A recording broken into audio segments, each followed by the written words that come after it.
Hello everyone, welcome to my channel. कैसे हैं आप सब? होप आप सभी ठीक होंगे। तो आज का जो वीडियो है वो होने वाला है एप्लीकेशंस ऑफ मेगर के ऑब्जेक्टिव के ऊपर। ठीक है, जो मेगर का था वो हमने ऑलरेडी देख लिया है, आप उसको देख सकते हैं वो वीडियो को। उसके बाद जो है आप देखिए कि एप्लीकेशंस ऑफ मेगर। ठीक है, तो चलिए स्टार्ट करते हैं आज का वीडियो। उसके पहले मैं बता देना चाहती हूँ कि अगर आप इलेक्ट्रिकल ब्रांच से है और कॉम्पिटिटिव के लिए प्रिपेयर कर रहे हैं तो ये जो वीडियोज़ है आपके लिए बेनिफिशियल हो सकते हैं। ठीक है, तो चलिए स्टार्ट करते हैं आज का सेशन। तो पहला क्वेश्चन है आज का, why is the scale of megger calibrated in mega ohms. ठीक है, जो मेगर का स्केल होता है उसको हम मेगा ओम्स में क्यों कैलिब्रेट करते हैं? To indicate the resistance, option B to minimise the current flow, option C to increase the voltage drop, या फिर टू रिड्यूस द टेम्परेचर। तो सर्किट में करंट फ्लो कितनी होगी ये पूरी तरह डिपेंड करता है किस पे? सोर्स की ईएमएफ पे, है ना। मतलब कि ईएमएफ पे, या फिर बोल सकते हैं कि वोल्टेज पे ये जो है डिपेंड करता है कि सर्किट में करंट फ्लो कितनी होगी। तो मेगर में रेजिस्टेंस वैल्यू दिखाने के लिए पॉइंटर होता है, इसीलिए इसकी स्केल पहले से कैलिब्रेटेड होती है ताकि करेक्ट रेजिस्टेंस रीडिंग हमको जो है मिल सके। तो इसका आंसर होगा क्या? Option A, to indicate resistance. Next है, megger can be use to verify the electric insulation level of passive component such as resistance, capacitance and inductance, या फिर device such as motor, cable et cetera, solid state devices, liquid crystal devices. ठीक है, तो इसके पहले जो हमने megger का वीडियो मैंने जो डाला है उसमें ये भी क्वेश्चन का आंसर आपको इजीली मिल जाएगा। ठीक है, तो सॉलिड स्टेट डिवाइसेस में मेनली पावर इलेक्ट्रॉनिक कंपोनेंट्स और ड्राइव्स होते हैं। मेगर का यूज़ इंसुलेशन चेक करने के लिए किया जाता है, जैसे कि मोटर हो गया, केबल हो गया, जनरेटर वगैरह, है ना। इसी की इंसुलेशन ठीक है या नहीं ये वेरीफाई करने के लिए हम मेगर का यूज़ करते हैं। तो इसका आंसर क्या होगा? Option B, device such as motor, cable et cetera. Solid state devices में क्या रहेगा? ये मेनली पावर इलेक्ट्रॉनिक के जो कंपोनेंट्स होते हैं, ठीक है, और उसके डिवाइसेस। नेक्स्ट होगा, continuity between any two point can be measured using ammeter, voltmeter, megger, या फिर गैल्वेनोमीटर। तो ब्रिज सर्किट में गैल्वेनोमीटर का काम होता है बैलेंस कंडीशन को डिटेक्ट करना, है ना। इसका काम क्या होता है? ये डिटेक्ट करता है बैलेंस कंडीशन को ये करना, चेक करना। एमीटर क्या करता है? करंट मेजर करता है। वोल्टमीटर क्या करता है?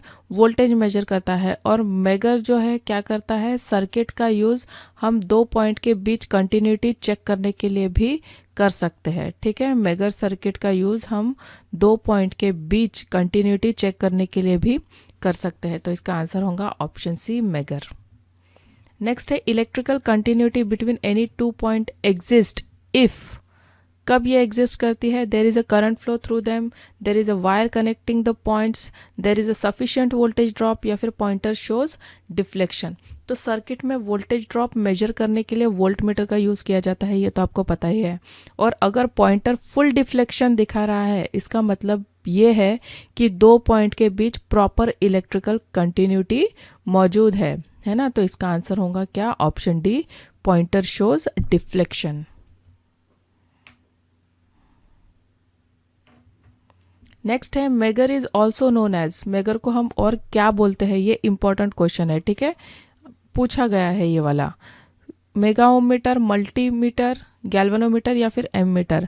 तो गैल्वेनोमीटर बैलेंस कंडीशन डिटेक्ट करता है। मल्टीमीटर से हम वोल्टेज, करंट, रेजिस्टेंस और पावर तक की मेजर कर सकते हैं। मेगर को जो है हम मेगा ओम मीटर भी कहते हैं, क्योंकि ये बहुत हाई रेजिस्टेंस, मतलब कि मेगा ओम रेंज तक के जो रेजिस्टेंस है ये मेजर करता है। तो इसका आंसर क्या होगा? Option A, mega ohm metre.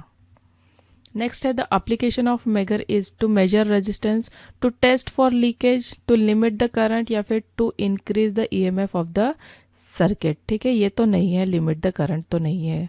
ठीक है, सर्किट में करंट फ्लो डिपेंड करता है किस पे? वोल्टेज सोर्स की मैग्नीट्यूड पर। वोल्टेज बढ़ाया जा सकता है, इसलिए करंट भी चेंज होता है। तो मेगर का मेन यूज होता है वायर में लीकेज या फिर इंसुलेशन फॉल्ट को चेक करना। ठीक है, तो इसका आंसर होगा option B, to test for the leakage, या फिर और साथ में मैं लिख देती हूँ इंसुलेशन फॉल्ट भी।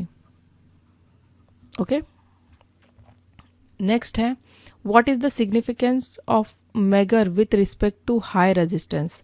It is used to limit the current, it is used to provide stability, used for measuring high resistance with respect to ground, या फिर it is used for temperature protection. तो ब्रिज सर्किट को temperature protection देने के लिए heat sink use किए जाते हैं. क्या यूज करते हैं हम? Heat sink.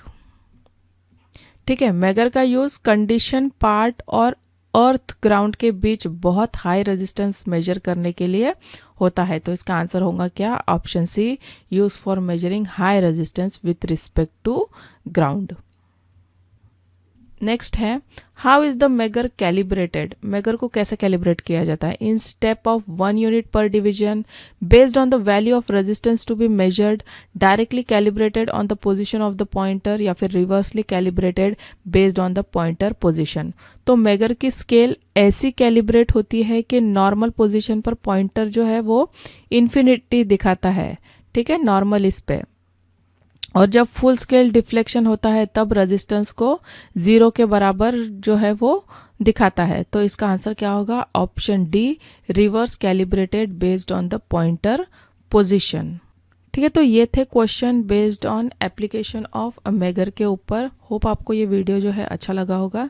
नेक्स्ट इसमें जो है हम कुछ और क्वेश्चंस देखेंगे इलेक्ट्रिकल मेजरमेंट के. ठीक है, होप यू लाइक इट. अगर आपको अच्छा लगता है वीडियो, प्लीज़ मेक श्योर आप इसे लाइक कीजिए. And thank you so much for watching.